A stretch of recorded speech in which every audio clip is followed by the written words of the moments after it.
नमस्कार, आप देख रहे हैं केपी न्यूज 24/7। मैं हूं अश्विनी आपके साथ। आइए एक नजर डालते हैं अब तक के मुख्य समाचारों पर। बसवा कल्याण तालुका के गुडूर ग्राम में 12 फीट लंबे पाइथन सांप को वन विभाग ने पकड़ा। वोट गेट, अब चुनाव आयोग ने बीबीएमपी प्रमुख से जांच करने को कहा। मैसूर बसडे डोम पंक्ति को हल करने के लिए सीएम बोम्मई पैनल बनाएंगे। कर्नाटक में एनईपी का 1 साल, अभी तक कोई छात्र बाहर निकलने का विकल्प नहीं चुना है। अंतरिक्ष में नए युग की शुरुआत, भारत का पहला निजी रॉकेट विक्रम-एस श्रीहरिकोटा से प्रक्षेपित। आतंकवाद को उखाड़ फेंकने से पहले चैन से नहीं बैठेगा भारत, चीन से पाक तक पहुंची पीएम मोदी की ललकार।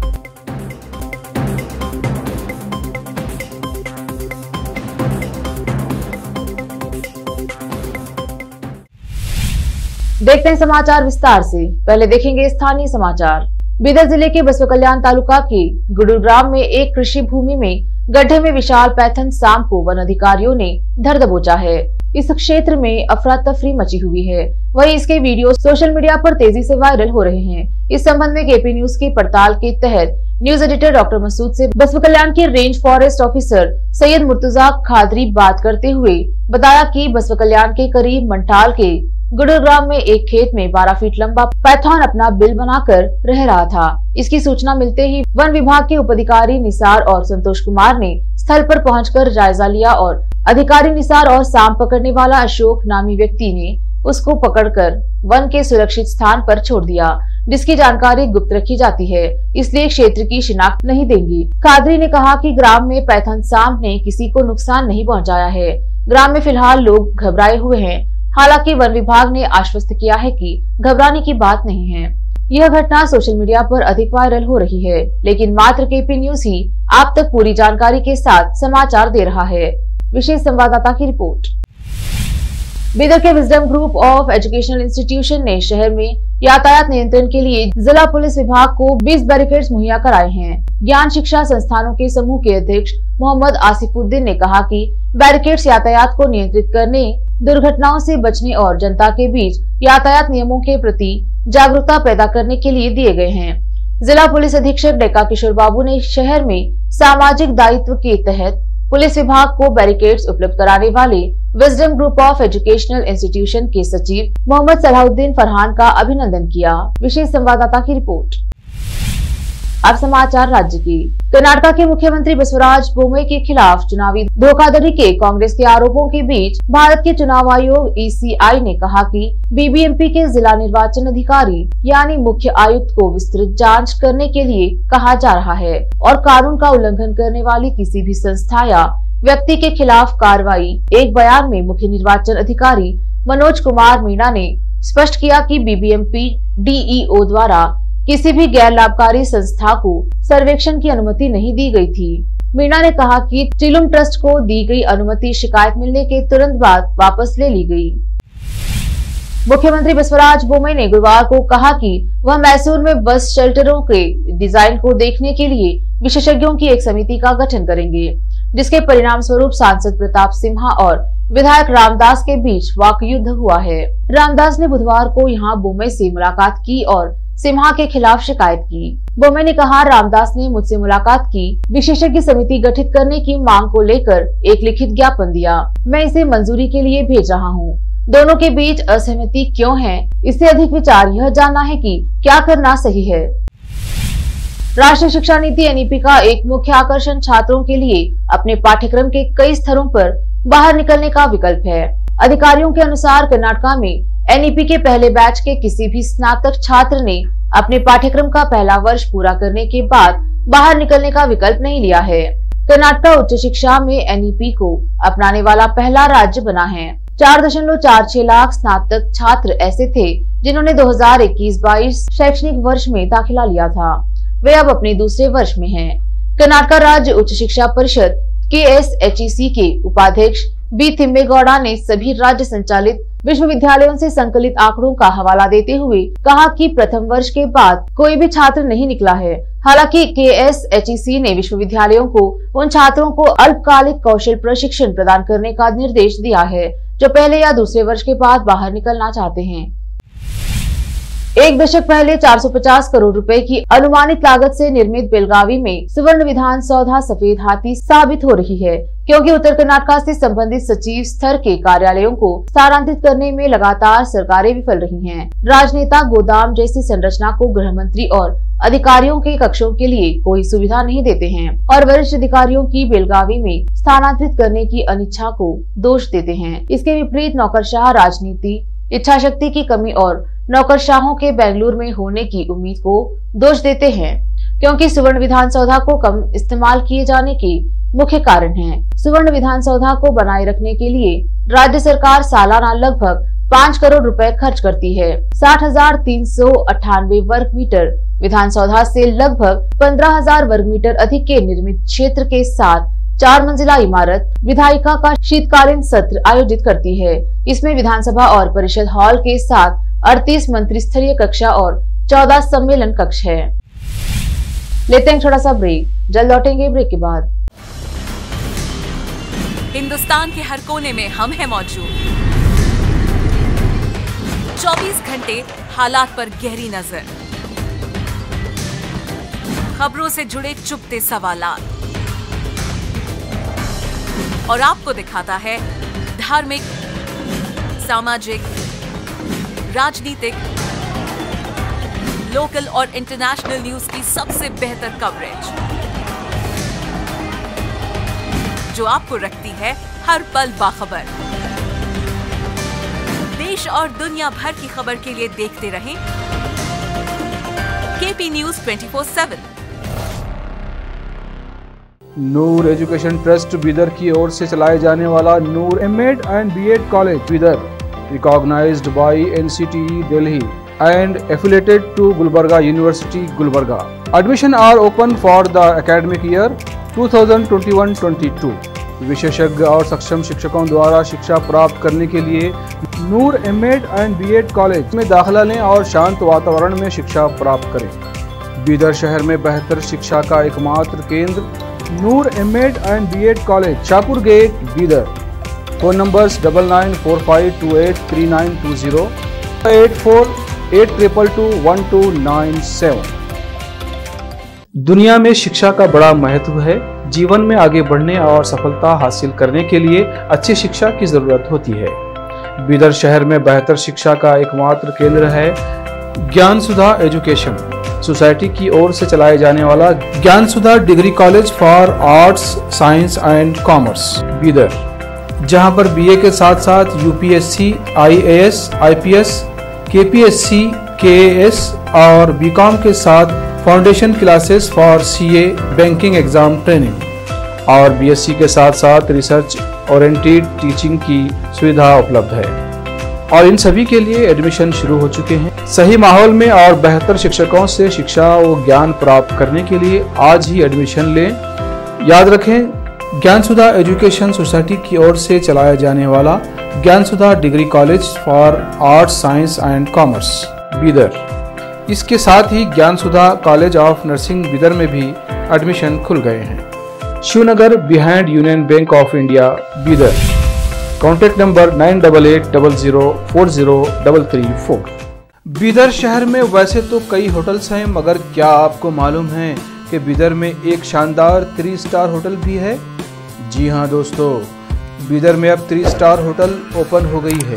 बीदर से जनवाड़ा रोड पर खुले वातावरण और सुखद पर्यावरण में अपनी बेहतर सर्विस से ग्राहकों का मन मोह लेने वाली वाइब होटल्स, जहां पर इंडियन, चाइनीज, कॉन्टिनेंटल और साउथ इंडियन खाना कम कीमत पर उपलब्ध है। वही फूड क्वालिटी वो सब वगैरह अच्छा है और कॉकटेल के लिए फैमिली सब आ सकते हैं। क्वालिटी भी अच्छा है और they should come and taste the food and the prices are normal, it is not high and all. ಬೀದರಲ್ಲಿ ಫಸ್ಟ್ ಟೈಮ್ 3 ಸ್ಟಾರ್ ಹೋಟೆಲ್ ತುಂಬ ಚೆನ್ನಾಗಿ ಅನಿಸ್ತಾ ಇದೆ. ಫ್ಯಾಮಿಲಿ ಬರಲಿಕ್ಕೆ ಚೆನ್ನಾಗಿದೆ, ಪ್ಲೇಸಸ್ ಚೆನ್ನಾಗಿ ವಾತಾವರಣ ಇದೆ. साथ ही यहाँ पर बीदर बारबेक्यू रेस्टोरेंट, पुल साइड रेस्टोरेंट और सस्या नाम से वेज रेस्टोरेंट के अलावा बार, जिम, स्विमिंग पूल, 1500 लोगों के लिए ओपन लॉन, 100 लोगों के लिए बैंक्वेट हॉल मौजूद है और यहाँ पर सूट रूम्स के अलावा डिलक्स रूम भी उपलब्ध हैं, जिनमें सभी प्रकार की सुविधा है। वाइब होटल्स के मालिक राजू मालगे हैं। विभिन्न प्रकार के स्वादिष्ट भोजन और यहाँ पर उपलब्ध रूम्स में रहने का आनंद उठाने के लिए एक बार ज़रूर चले आइए। वाइब 3 स्टार होटल जो ओपन हुई है, यहाँ पर मैं 2-3 बार आया हूँ और यहाँ का टेस्ट भी बहुत अच्छा है। सभी रीजनेबल हैं यहाँ पे रेट्स वगैरह।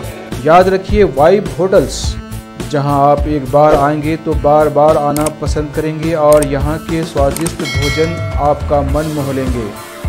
याद रखिए, बीदर जिले की एकमात्र 3 star vibe hotel, Janwada road, Navadgiri, Bidar, Karnataka. Contact numbers हैं नूतन हेगड़े, होटल GM 9606027120। नमस्ते, मेरा नाम नूतन है और हम लोग राजू मिलगे साहब ने बीदर में एक अच्छे से 3 स्टार होटल ओपन किया है। अभी great destinations hotels and resorts management company के लिए रन करने के लिए दिया है। बीदर का क्राउड के लिए क्या चाहिए, क्या ज़रूरत है, इसका हिसाब से हम लोग होटल को प्राइसिंग भी किया है। और एक है हमारा pure vegetarian restaurant, south Indian restaurant, Sasya vegetarian restaurant है। और होटल में आपको स्विमिंग पूल है, जिम है और बहुत कुछ जो चाहिए आपको फैसिलिटीज़ अवेलेबल है। तो आपको मॉर्निंग वॉक के लिए भी जा सकते हैं, उतना जगह है इधर सब। सो प्लीज़ सब लोग एक बार आके हमारा खाना और हमारा सर्विस, रूम्स एंड हॉस्पिटैलिटी को एंजॉय करके आपका सपोर्ट देने के लिए चाहते हैं। रिसेप्शन का नंबर है 8482460982। ईमेल reservations.b@vibehotels.com और वेबसाइट है www.vibehotels.com। ब्रेक के बाद स्वागत है आपका। चलिए देखते हैं देश और विदेश के समाचार। अंतरिक्ष के क्षेत्र में दुनिया भर में अपनी कामयाबी का झंडा बुलंद कर चुके भारत ने एक और इतिहास रच दिया है। श्रीहरिकोटा से भारत ने अपना पहला निजी रॉकेट विक्रम-S को सफलतापूर्वक प्रक्षेपित कर दिया है। इसे देश के अंतरिक्ष में एक नए युग की शुरुआत मानी जा रही है। इस रॉकेट ने आज सुबह 11:30 बजे अंतरिक्ष के लिए उड़ान भरी। इसके साथ ही भारत के अंतरिक्ष के इतिहास में आज से एक नया पन्ना जुड़ गया है। भारत के अंतरिक्ष कार्यक्रम शुक्रवार को उस समय नई ऊंचाइयों पर पहुंच गया जब भारतीय अंतरिक्ष अनुसंधान संगठन इसरो श्रीहरिकोटा में अपने केंद्र से देश के पहले ऐसे रॉकेट का प्रक्षेपण किया। इसे पूरी तरह निजी तौर पर विकसित किया गया है। भारत के अंतरिक्ष कार्यक्रम के जनक विक्रम साराभाई को श्रद्धांजलि देते हुए इस रॉकेट का नाम विक्रम-S रखा गया है। भारतीय अंतरिक्ष अनुसंधान संगठन इसरो विक्रम-S को चेन्नई से लगभग 115 किलोमीटर दूर यहाँ अपने स्पेस पोर्ट से प्रक्षेपित किया है। दिल्ली में no money for terror funding को लेकर शुरू हुई अंतर्राष्ट्रीय कॉन्फ्रेंस में प्रधानमंत्री नरेंद्र मोदी की ललकार से चीन और पाकिस्तान के कान के पर्दे हिल गए होंगे। शुक्रवार को कॉन्फ्रेंस का उद्घाटन करने के बाद पीएम मोदी ने कहा कि भारत ने आतंकवाद का बहादुरी से मुकाबला किया है और वह तब तक चैन से नहीं बैठेगा जब तक इसे जड़ से उखाड़कर फेंक नहीं दिया जाता। प्रधानमंत्री ने राजधानी स्थित होटल ताज पैलेस में आतंकवाद रोधी वित्त पोषण पर आतंक के लिए कोई धन नहीं, नो मनी फॉर टेरर विषय पर आयोजित मंत्री स्तरीय सम्मेलन में बोल रहे थे। उन्होंने कहा कि दशकों से विभिन्न नामों और रूपों में आतंकवाद ने भारत को चोट पहुंचाने की कोशिश की और इस वजह से देश ने हजारों कीमती जीवन खो दिए, लेकिन इसके बावजूद देश ने आतंकवाद का बहादुरी से मुकाबला किया है। सम्मेलन का आयोजन भारत में होने की अहमियत को रेखांकित करते हुए पीएम मोदी ने कहा कि भारत ने आतंकवाद की भयावहता को गंभीरता से लेने की बहुत पहले ही पहल की थी। उन्होंने कहा, हम तब तक चैन से नहीं बैठेंगे जब तक आतंकवाद को उखाड़ नहीं फेंक देते। झारखंड में अवैध पत्थर खनन के जरिए 1000 करोड़ रुपए की मनी लॉन्ड्रिंग के केस में ईडी ने गुरुवार को मुख्यमंत्री हेमंत सोरेन से करीब 9 घंटे तक पूछताछ की। ईडी के सम्मन पर हेमंत सोरेन दोपहर 12:05 पर रांची के एयरपोर्ट रोड स्थित ईडी के जोनल कार्यालय पहुंचे थे, जहां से वह रात 9:35 पर बाहर निकले। पूछताछ खत्म होने पर उनकी पत्नी कल्पना सोरेन उन्हें लेने खुद ईडी दफ्तर पहुंची थी। सोरेन को आगे भी पूछताछ के लिए बुलाया जा सकता है। दिल्ली के महरौली में निर्मम हत्याकांड के मद्देनजर केंद्रीय मंत्री कौशल किशोर ने गुरुवार को कहा कि लिव इन रिलेशनशिप अपराध को बढ़ावा दे रहे हैं। साथ ही उन्होंने सुझाव दिया कि शिक्षित लड़कियों को ऐसे संबंधों में नहीं रहना चाहिए। इस पर शिवसेना नेता प्रियंका चतुर्वेदी ने उनके इस्तीफे की मांग की। चतुर्वेदी ने प्रधानमंत्री नरेंद्र मोदी से इस टिप्पणी के लिए केंद्रीय मंत्री को मंत्रिमंडल से तुरंत बर्खास्त करने का आग्रह किया। किशोर ने श्रद्धा वॉकर हत्या मामले का जिक्र करते हुए कहा कि शिक्षित लड़कियां लिव इन रिलेशनशिप के लिए माता पिता को छोड़ देती हैं और इससे अपराध बढ़ जाता है। उन्होंने सुझाव दिया कि उन्हें इसके बजाय अदालत में शादी करनी चाहिए। उन्होंने कहा यह लड़कियों की भी जिम्मेदारी है क्योंकि वे अपने माता पिता को छोड़ देती हैं, जिन्होंने उन्हें वर्षों तक पाला है। वे लिव इन रिलेशनशिप में क्यों रह रही हैं?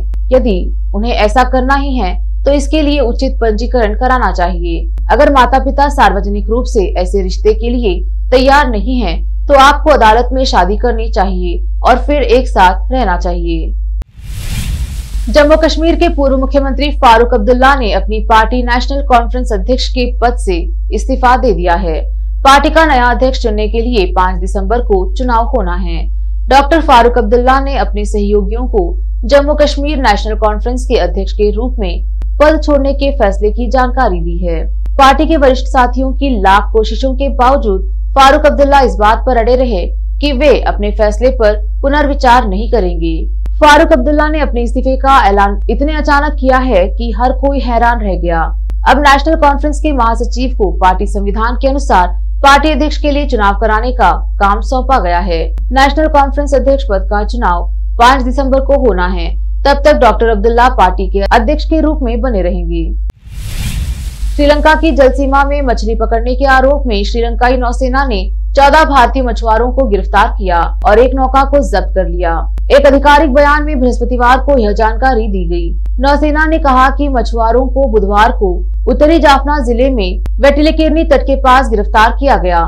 नौसेना ने कहा श्रीलंकाई नौसेना ने मछली पकड़ने वाले अवैध नौकाओं को रोकने के लिए श्रीलंका के जल क्षेत्र में अपने गश्त को तेज कर दिया है। एक नजर फिल्मों के समाचारों पर। सूरज बड़जात्या हम आपके हैं कौन और हम साथ साथ हैं जैसी कई सुपरहिट फिल्में दे चुके हैं, लेकिन क्या आप जानते हैं कि जब साल 1994 में सूरज बड़जात्या ने फिल्म हम आपके हैं कौन बनाई थी तो उसके प्रीमियर को लोग छोड़ कर जा रहे थे। अब समाचार खेल जगत की। मोहम्मद रिजवान का रिकॉर्ड खतरे में, सूर्य कुमार यादव कर सकते हैं बड़ा कारनामा। आखिर में समाचार बाजार की। एयरटेल ने पुणे के लोहगांव एयरपोर्ट पर 5G प्लस सर्विस शुरू की। फिर से एक नजर मुख्य समाचारों पर। बसवा कल्याण तालुका के गुडूर ग्राम में 12 फीट लंबे पैथन सांप को वन विभाग ने पकड़ा। वोटगेट, अब चुनाव आयोग ने बीबीएमपी प्रमुख से जांच करने को कहा। मैसूर बसडे डोम पंक्ति को हल करने के लिए सीएम बुम्मई पैनल बनाएंगे। कर्नाटका में एनईपी का 1 साल, अभी तक कोई छात्र बाहर निकलने का विकल्प नहीं चुना है। अंतरिक्ष में नए युग की शुरुआत, भारत का पहला निजी रॉकेट विक्रम-एस श्रीहरिकोटा से प्रक्षेपित। आतंकवाद को उखाड़ फेंकने से पहले चैन से नहीं बैठेगा भारत, चीन से पाक तक पहुंची पीएम मोदी की ललकार।